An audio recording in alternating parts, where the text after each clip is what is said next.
በስመ አብ ወወልድ ወመንፈስ ቅዱስ አሐዱ አምላክ አሜን። ውድ ኦርቶዶክሳውያን በያላችሁበት እንደምን ከረማችሁ? አሜን። እግዚአብሔር ሰላም ከእናንተ ጋር ይሁን። ይህ ጽናት ተዋሕዶ ሚዲያ ነው። እንደሚታወቀው በየሳምንቱ ዓርብ ወደ እናንተ የምናደርሰው የመጽሐፍ ቅዱስ ጥናት ነው። እንግዲህ ለሁላችሁም እንደርሳችሁ ላይክ፣ ሰብስክራይብ፣ ሼር በማድረግ አብራችሁን እንድትሆኑ በትህትና እናሳውቃለን።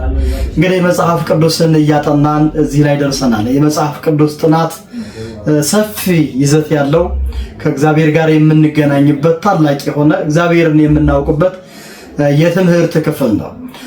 እንግዲህ ለዛሬ እንደ እግዚአብሔር መልካም ፈቃድ የተዘጋጀንበት መጽሐፍ ቅዱስ መቼ በማን ተጻፈ የሚለውን ነው የምናየው። መጽሐፍ ቅዱስ በማን ተጻፈ ለሚለው ጥያቄ እንዴት እንደተጻፈ በማን እንደተጻፈ የሁላችሁም ጥያቄ ስለሆነ ይሄንን በመለስ ነው ዋናው ዓላማውና መጽሐፍ ቅዱስ አባቶቻችን በእግዚአብሔር መንፈስ ተመርተው ጻፉት ይላል። በሁሉም አባቶች ነቢያት፣ ሐዋርያት፣ አርድእትና ሊቃውንት ላይ አድሮ ሚስጥር የገለጸ የመራና ያናገረ የእግዚአብሔር መንፈስ ነው። እንግዲህ ውድ ኦርቶዶክሳውያን በሁሉም ላይ በነቢያቱም በሐዋርያቱም በአርድእቱም በሊቃውንቱም ላይ አድሮ ያጻፈ ያናገረ የተረጎመ እግዚአብሔር ነው። ሰዎችን እግዚአብሔር እንደ መሳሪያ ተጠቅሞ ይህንን የእግዚአብሔርን ቃል መጽሐፍ ቅዱስን ወደዚህ ዓለም አምጥቷል ማለት ነው። ምክንያቱም እግዚአብሔር ራሱን በስነ ፍጥረቱና በመጽሐፍ ቅዱስ ነው ለዓለም ለኔና ለእናንተ የገለጠው ማለት ነው። ስለዚህ መጽሐፍ ቅዱስ የተጻፈው በአርድእት በነቢያት በሐዋርያት ነው። ኋላም ቅዱሳን ሰዎች በገዛ ፈቃዳቸው ተነስተው የጻፉት ሳይሆን በመንፈስ ቅዱስ መሪነት የተጻፈ ነው። እንግዲህ በራሳቸው ፈቃድ አይደለም መጽሐፍ ቅዱስን የጻፉት ወይም ደግሞ መጽሐፍ ቅዱስን የደረሱት በራሳቸው ፈቃድ ሳይሆን በእግዚአብሔር ፈቃድ ነው። ሁለተኛ ጴጥሮስ ምዕራፍ 1 ቁጥር 20 ላይ፣ ራዕየ ዮሐንስ ምዕራፍ 1 ከቁጥር 11 ላይ፣ ትንቢተ ኢሳይያስ ምዕራፍ 8 ላይ ታገኙታላችሁ። እንግዲህ መጽሐፍ ቅዱስን ማንም በገዛ ፈቃዱ የጻፈው ማንም የተረጎመው ማንም የተናገረው አይደለም። ዳሩ ግን በመንፈስ ቅዱስ ተመርተው ቅዱሳን አባቶቻችን መጽሐፍ ቅዱስን እንደጻፉት መጽሐፍ ይናገራል። መጽሐፍ ቅዱስ የተጻፈው ከተለያዩ የሥራ መስኮች በተጠሩ ቅዱሳን ሰዎች አማካኝነት ነው። እንግዲህ ይሄን ማን ጻፈው ብለን ካል እነዚህ የጻፉት አባቶች ከተለያየ የሥራ መስክ የተጠሩ ናቸው። እናየዋለን ሁሉንም እያንዳንዱ። ለዚህ ድንቅ አገልግሎት ከተመረጡት ቅዱሳን አበው መካከል የተወሰኑትን ማለትም ለዚህ አገልግሎት መጽሐፍ ቅዱስን ለመጻፍ ወይም ደግሞ በመጽሐፍ ቅዱስ ውስጥ መጽሐፍ ቅዱስን ጻፉ ተብሎ ከተነገረላቸው ከነዚህ ቅዱሳን መካከል የተወሰኑትን እናያለን ከምን አገልግሎት እንደተጠሩ። ለምሳሌ የመጀመሪያው የምናየው ኦሪት ዘፍጥረትን የጻፈው ወይም የሥነ ፍጥረትን ጸሐፊ ነቢዩ እግዚአብሔር ሙሴን እናያለን። ነቢዩ እግዚአብሔር ሙሴ የተጠራበት ለአገልግሎት ከእረኝነት ነው። የዮቶር የአማቶቹን በጎች በሚጠብቅበት ጊዜ የተጠራ ነው። ሐመልማሉ ነበልባሉ ሐመልማሉን ሳያቃጥለው አየው። ወደዛ ቦታ ላይ ተጠጋ እና ምን አለው? የምትረግጣት ይህች ምድር የተቀደሰች ናትና ጫማህን ከእግርህ አውጣ ነው ያለው። ተመልከቱት ከእረኝነት እንደተጠራ ዘጸአት ምዕራፍ 3 ቁጥር 1 ላይ እግዚአብሔር ከእረኝነት ቦታ ጠርቶ ሕዝብን እንዲመራ እንዲያሻግር እንዳደረገው መጽሐፍ ቅዱስ ይናገራል። ሌላው ከነገስታት የተጠራሉ ከመንግስታቸው ከዙፋና ላይ ሆኖ የተጠሩት እናያለን። ለምሳሌ ዳዊትንና ሶሎሞንን እናያለን። በዙፋን ላይ በከበሩበት ቦታ ላይ እግዚአብሔር ጠርቷቸው የመጽሐፍ ቅዱስን እንዲጽፉ መጽሐፍ ቅዱስን እንዲደርሱ አድርጓቸዋል። እግዚአብሔር ከየት ቦታ እንደሚጠራን አናውቀውም። እግዚአብሔር ይጣራል። እንዴት እንደሚጣራ ብቻ እግዚአብሔር ረቂቅ ነው። አያችሁ፣ ከእረኝነት ቦታ ላይ ጠርቶ እግዚአብሔር ምን ያደርጋል ካላችሁኝ መጽሐፍ ቅዱስ እንዲጽፉ አገልግሎት እንድንሰጥ ያደርጋል። ሌላው እሱ ብቻ አይደለም። ከነገስታት ከዙፋን ላይ እግዚአብሔር ጠርቶ በዙፋን ላይ የነበረውን የእግዚአብሔርን ቃል እንዲጽፍ ያደርጋል። ሌላው ከአሳ አጥማጅነት እናያለን። ቅዱስ ጴጥሮስ አሁን አሳ እያጠመደ ነው። ጌታ ተከተለኝ አለው። የማቴዎስ ወንጌል ምዕራፍ 4 ላይ ከቁጥር 18 ላይ ታገኙታላችሁ። አሳ ከሚያጠምድበት ላይ ጠርቶ እግዚአብሔር መጽሐፍ ቅዱስን እንዲደርስ ለዚህ አገልግሎት እንደጠራው እግዚአብሔር ይናገራል። ቅዱስ ማቴዎስን የጠራውን ከቀራጭነት ነው የጠራው። የማቴዎስ ወንጌል ምዕራፍ 9 ቁጥር 9 ላይ እንደምታዩ ቀረጽ እያስቀረጠ የነበረ ሰው እግዚአብሔር በጣም የሚያጸይፍ ቀረጥ የሚያስቀርጥ ሰው በሰው ዘንድ የተናቀ የሚያስንቅ ስራ ነው። ከዛ ከተናቀ ስራ ጠርቶ እግዚአብሔር አክብሮታል። አያችሁ፣ ቅዱስ ማቴዎስ ከቀራጭነት የተጠራ ሰው ነው። ሌሎችን ስንመለከት ከካህናት አገልግሎት እነ ሕዝቅኤል እናያለን። ከአገልግሎት የተጠሩ አሉ። ትንቢተ ሕዝቅኤል ምዕራፍ 1 ቁጥር 3 ተመለከቱ። ይሄ ብቻ አይደለም፣ ከሕክምና ቅዱስ ሉቃስን ታገኙታላችሁ። የሉቃስ ቆላሲስ ምዕራፍ 4 ቁጥር 4 ላይ ቅዱስ ሉቃስ የተጠራው ከሕክምና ስራ ስር ከሚበጥስበት ቅጠል ከሚብስበት ተጠርቶ ለዚህ ድንቅ አገልግሎት እንደተጠሩ እናያለንና እግዚአብሔር አጠራሩ ድንቅ ነው። እንዴት እንደሆነ እግዚአብሔር አንስቶ እንደሚጠራን አናውቅምኛ። ራሳችንን ስናየው ምናልባት ያለንበት ቦታ ሰዎች የሚንቆት ሊሆን ይችላል። አሁን እየሰራን ያለ ነው የምንሰራው። እግዚአብሔር ግን ከየት አንስቶ ከወደቅንበት አንስቶ እንደሚያከብር እግዚአብሔር ስለሆነ ያውቅበታል። እንግዲህ እንዳያችሁት ከእረኝነት የተጠራለ፣ ከአሳ አጥማጅነት የተጠራለ፣ ከቀራጭነት የተጠራለ፣ ከሕክምና አገልግሎት ወይም ደግሞ ቅጠል ከሚበጥስ ከሚምስ የተጠራለ። እግዚአብሔር ባወቀ አሳ ከሚያጠምድበት ቅዱስ ጴጥሮስን ጠርቶ ድንቅ እኮ ነው እግዚአብሔር። አያችሁ አይደለ? ከአሳ ከሚያጠምድበት ጠርቶ የሰው ነፍሳትን እንዲያጠምድ አድርጎታል እግዚአብሔርና እግዚአብሔር ኃያል አምላክ ነው። እንግዲህ መጽሐፍ ቅዱስ በምንመለከትበት ጊዜ መጽሐፍ ቅዱስን ቅዱሳን አበው ከተለያዩ የሥራ መስክ ተጠርተው መጽሐፋቸውን ተመልክተናል ይላል። የብሉይ ኪዳን መጽሐፍት ጸሐፊዎች ምን እያሉ ነው የሚጽፉት ካላችሁኝ፣ አሁን እንግዲህ ጸሐፊዎችን ከየተለያየ ቦታ እንደተጠሩ እንዳየን ሁሉ የብሉይ ኪዳን ጸሐፊዎች ምን እያሉ ነው የሚጽፉት ካል ይወርዳል፣ ይወለዳል ይላሉ። እንግዲህ ገና ክርስቶስ ስላልተወለደ የዓለም መድኃኒት ይወርዳል፣ ይወለዳል እያሉ ነው የሚጽፉት። አይው የብሉይ ኪዳን መጽሐፍ ስትመለከቱ ጌታ እንደሚወለድ አሁን ኢሳይያስ ምንድነው የሚለው? ድንግል ትጸንስ ወተወልድ ወልድ ወተሰምዮ ስሙ አማኑኤል። ድንግል ትጸንሳለች ወንድ ልጅም ትወልዳለች ስሙን አማኑኤል ትለዋለች እያለ የትንቢት ቃል ነበር የሚናገረው። ሕዝቅኤልም በ44ኛው ምዕራፉ ላይ ስትመለከቱ ረይኩ በምስራቅ በአብይ አልቦ ዘቦአዘን ብለ እግዚአብሔር ያላ በአውሲ ታወጻል ነው። በምስራቅ በኩል የተደጋይ ደጃፍ አየሁ፣ ከኃያላን ጌታ በቀር ወደሱ አልገባም፣ ገባ ወጣ እያለ ክርስቶስ እንደሚወለድ እንደሚወርድ ትንቢት ነበር የሚናገረው። የሐዲስ ኪዳን ጸሐፊዎች ግን እንዲህ እያሉ ነው የሚናገሩት፣ ወረደ፣ ተወለደ፣ ተጠመቀ፣ ተሰቀለ፣ ሞተ፣ ተቀበረ፣ ተነሳ፣ አረገ። የሐዲስ ኪዳን ምክንያቱም ኢየሱስ ክርስቶስ ወርዷል፣ ኢየሱስ ክርስቶስ ተወልዷል፣ ኢየሱስ ክርስቶስ ተጠምቋል፣ ኢየሱስ ክርስቶስ ተሰቅሏል፣ ኢየሱስ ክርስቶስ ተቀብሯል፣ ኢየሱስ ክርስቶስ ተነስቷል፣ በአርበኛው ቀን አርጓል እያል የሐዲስ ኪዳን ጸሐፊያኖች ወይም ደግሞ የሐዲስ ኪዳን ክርስቲያኖች የክርስቶስን መምጣት እንናፍቃለን። ለምን?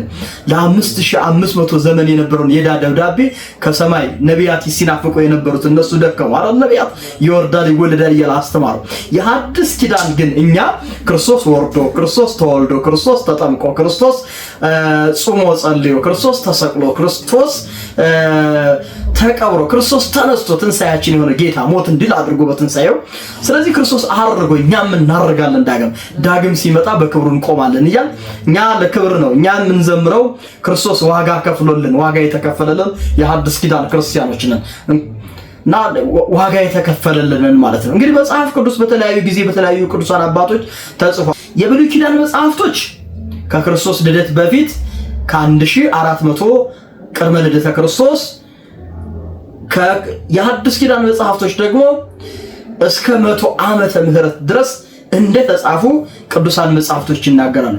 ይሄንም ስናይ የብሉይ ኪዳን መጽሐፍት ከ1400 እስከ 400 ዓመተ ዓለም ቅድመ ልደተ ክርስቶስ። አስተውሉ። የብሉይ ኪዳን መጽሐፍቶች እደግመዋለሁ ከ1400 እስከ 400 ዓመተ ዓለም። ያው የብሉይ ኪዳን የምንለው ዓመተ ዓለም ነው። የሐዲስ ኪዳን ደግሞ ዓመተ ምህረት ነው። ስለዚህ ቅድመ ልደተ ክርስቶስ የምንለው ዓመተ ዓለም በዚህ የተጻፈ ሲሆን የብሉይ ኪዳን መጽሐፍት የተጻፈው ከኢየሱስ ክርስቶስ ልደት በፊት ከ1400 ዓመተ ዓለም እስከ 400 ዓመተ ዓለም ቅድመ ልደተ ክርስቶስ የተጻፈ ሲሆን ጸሐፊያኖቹም 32 ቅዱሳን አባቶች ናቸው የጻፉት። አሁን የነሱን ዝርዝር ብንዘረዝር ጊዜ ይፈጅብናል። ነገር ግን እናንተ እነማን ናቸው ብላችሁ ማለት ትችላላችሁ ማለት ነው። የሐዲስ ኪዳን መጽሐፍቶች ከ45 እስከ 100 ዓመተ ምህረት ድህረ ልደተ ክርስቶስ ከ8 በላይ በሆኑ ቅዱሳን አባቶች ተጽፏል። የብሉይ ኪዳን 32 ነው። የሐዲስ ኪዳን ጸሐፊያኖች ደግሞ ከ45 ዓመተ ምህረት እስከ 100 ዓመተ ምህረት ድረስ ባለው ከ8 በላይ በሆኑ ቅዱሳን አባቶች መጽሐፍ ቅዱስ እንደተጻፈ ታሪክ ይነግረናል። እንደ ሊቃውንተ ቤተክርስቲያን አስተምሮ መሰረት በመጀመሪያ የተጻፈው ይላል። እንግዲህ መጀመሪያስ የተጻፈው መጽሐፍ ማን ነው ካላችሁኝ፣ መጀመሪያ የተጻፈው መጽሐፍ መጽሐፈ ሄኖክ ነው። መጨረሻስ የተጻፈው መጽሐፍ ማን ነው ካላችሁኝ፣ ራዕየ ዮሐንስ ነው። አስተውሉ።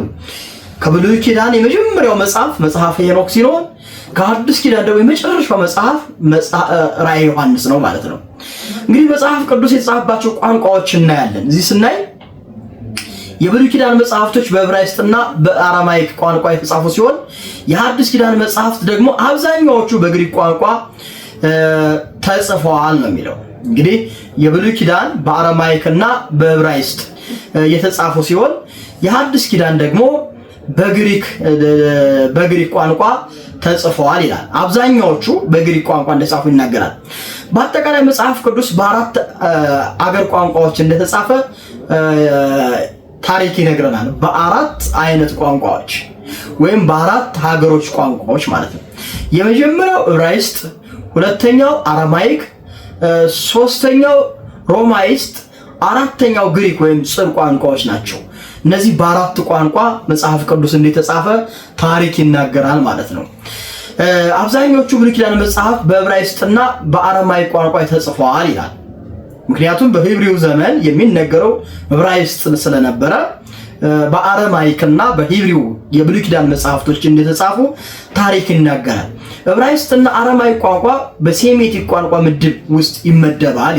የሐዲስ ኪዳን መጽሐፍ በተጻፉት ወቅት የግሪክ ቋንቋ አብዛኞቹ የዓለም ሀገራት የሚናገሩት ቋንቋ ስለነበረ ነው። አሁን ላቲኑ ወይም ደግሞ እንግሊዘኛው ዓለም በሙሉ የሚግባባበት ላቲኑ ስለሆነ በዛ ከ45 እስከ 100 ዓመተ ምህረት ድረስ አብዛኛው ዓለም ይነጋገር የነበረው በግሪክ ቋንቋ በመሆኑ የሐዲስ ኪዳን መጽሐፍቶች በግሪክ ቋንቋ አብዛኛዎቹ እንደተጻፉ ነው የሚናገረው። እንግዲህ አብዛኛው ሰዎች የሚያደምጡት በሚናገሩበት በግሪክ ቋንቋ የሐዲስ ኪዳን መጽሐፍቶች እንደተጻፉ ያስረዳል ማለት ነው። ሌላው የቅዱሳት መጽሐፍት ትርጉም አለው። አሁን እዚህ ላይ መጽሐፍ ቅዱስ የተጻፈባቸው ቋንቋዎች ካየን በኋላ ትርጉም ደግሞ ያስፈልጋል። ባረገል እናስተውለው የሚገባው መጽሐፍ ቅዱስ የእግዚአብሔርን ቃል የያዘ በመሆኑ ለተወሰነ ሕዝብ ብቻ የተሰጠ ሳይሆን ለመላው ዓለም እንዲማርበትና እንዲታረምበት፣ አምልኮቱን እንዲገልጥበት፣ ስለ እግዚአብሔር እንዳውቅበት ተሰጥቷል። ስለዚህ ቅዱሳት መጽሐፍ ወደ ተለያዩ ቋንቋዎች መተርጎም አስፈለገ ነው የሚለው። እግዚአብሔር አምላክም በየዘመኑ የሚጽፉና የሚተረጉሙ ሰዎችን አስነስቷል ነው የሚለው። እንግዲህ አሁን በዘመን ብቻ የተገደበ አይደለም። ዛሬም የሚተረጉሙ ዛሬም የሚጽፉ አባቶች አሉ። እግዚአብሔር ይመስገን፣ ቤቱ አልነጠፈም። በየዘመኑ ሰዎችን አስነስቷል ነው የሚለው። እንግዲህ ኢትዮጵያ በዕብራይስጥ ተጽፎ የነበሩትን የብሉይ ኪዳን መጽሐፍት ወደ ግዕዝ ቋንቋ በመተርጎም ቀዳሚት ሀገር ናት ነው የሚለው።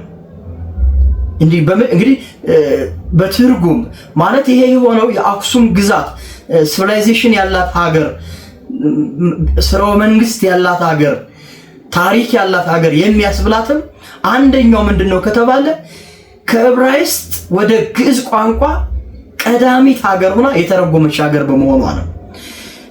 እዚህ ላይ የምናየው ደግሞ ይሄን ሊያረጋግጥልን የሚችለው በ900 ዓመተ ዓለም ቅድመ ልደተ ክርስቶስ፣ ይሄ ማለት በቀዳማዊ ምኒልክ ጋር የመጡት ይላል 318ቱ የአይሁድ ሊቃውንት የግዕዝን ቋንቋ በማጥናት ቀዳሚውን ትርጉም እንደሰሩ ታሪክ ይናገራል። የኢትዮጵያ ቤተክርስቲያን ታሪክ ይናገራል። እንግዲህ በ284 ወይም በ275 ዓመተ ዓለም ቅድመ ልደተ ክርስቶስ ገደማ 70 ሊቃውንት የሚባሉ ሰዎች ተነስተዋል። ሊቃውንት ማለት ነው። እነዚህ ዘመኑ የበጥሊሞስ ዘመን ነው እና በበጥሊሞስ ዘመን ነው ትርጉሙ የጀመሩት እና ከዕብራይስጥ ወደ ግሪክ ወደ ጽር ቋንቋ የብሉይ ኪዳንን መጽሐፍት እንደተረጎሙ ያሳያል። እንግዲህ በመጀመሪያ ትርጉሙ የጀመሩት በዚህ ጊዜ ነው ማለት ነው። ይሄ ማለት ከክርስቶስ ልደት በፊት በ285 ዓመተ ምህረት ወይም በ275 ዓመተ ዓለም ቅድመ ልደተ ክርስቶስ የብሉይ ኪዳን መጽሐፍት መተርጎም እንደጀመሩ ነው ታሪክ የሚናገር። ስለዚህ ትርጓሜ መተርጎም የተጀመረው ዛሬ ሳይሆን ጥንትም የነበረ ነው ማለት ነው። ታዲያ ኦርቶዶክሳውያን ዘወትር ዓርብ ይህንን የእግዚአብሔር ቃል መጽሐፍ ቅዱስን እንድናጠና እንድናነብ እግዚአብሔር በፈቀደ ወደ እናንተ እያደረስን እንገኛለን። ስለዚህ ሁላችሁም መጽሐፍ ቅዱስን በመያዝ ስለ መጽሐፍ ቅዱስ ማጥናት፣ ስለ መጽሐፍ ቅዱስ መረዳት ይኖርብናል። አሁን ይሄ የማነሳው መግቢያ ነው። ወደፊት ግን ስንገባ ወደ ውስጥ ኦሪት ዘፍጥረት ስንት ምዕራፍ አለው? በስንት ይከፈላል? የማቴዎስ ወንጌል ስንት ምዕራፍ አለው? በስንት ይከፈላል? ምዕራፍ 1፣ ምዕራፍ 2፣ ምዕራፍ 3፣ ምዕራፍ 4 እስከ መጨረሻው ድረስ ያለው ምዕራፍ እያንዳንዱ ምን መለኮታዊ ቃል አለው? እኔና እንዴት አድርጎ ያስተምረናል የሚለውን በዝርዝር የምናይበት ነው። አሁን መግቢያ ላይ ነው ያለነው። ይሄን እንደጨረስ ወደ ውስጥ እንገባለን። መልመጃዎችን እስኪ እንስራ። መጽሐፍ ቅዱስ ጻፈው በልዑል እግዚአብሔር ነው እውነት ወይም ሐሰት? ይሄንን መልስ እንድትመልሱ አደራላችኋለሁ። ሁለተኛው ጥያቄ መጽሐፍ ቅዱስ ከሌሎች ዓለማውያን መጽሐፍ በምን ይለያል? ይህንን መልስ ከእናንተ ጠብቃለሁ። ሶስተኛውና የመጨረሻው ጥያቄ መጽሐፍ ቅዱስን ወደ ተለያዩ ቋንቋዎች መተርጎም ለምን አስፈለገ የሚሉ እነዚህ ሶስት ጥያቄዎችን ወደ እናንተ ሳቀርብ በትህትና ነው። ሰላም እግዚአብሔር ከሁላችን ጋር ይሁን። ጽርሐ ተዋሕዶ ሚዲያ ለሁሉም እንድረስ ሼር፣ ሰብስክራይብ፣ ላይክ በማድረግ አብራችሁን እንድትሆኑ በትህትና እንጠይቃለን። ሰላም እግዚአብሔር ከሁላችን ጋር ይሁን። ወስብሐት ለእግዚአብሔር ወለወላዲቱ ድንግል ወለመስቀሉ ክቡር። ይቆየን። አሜን።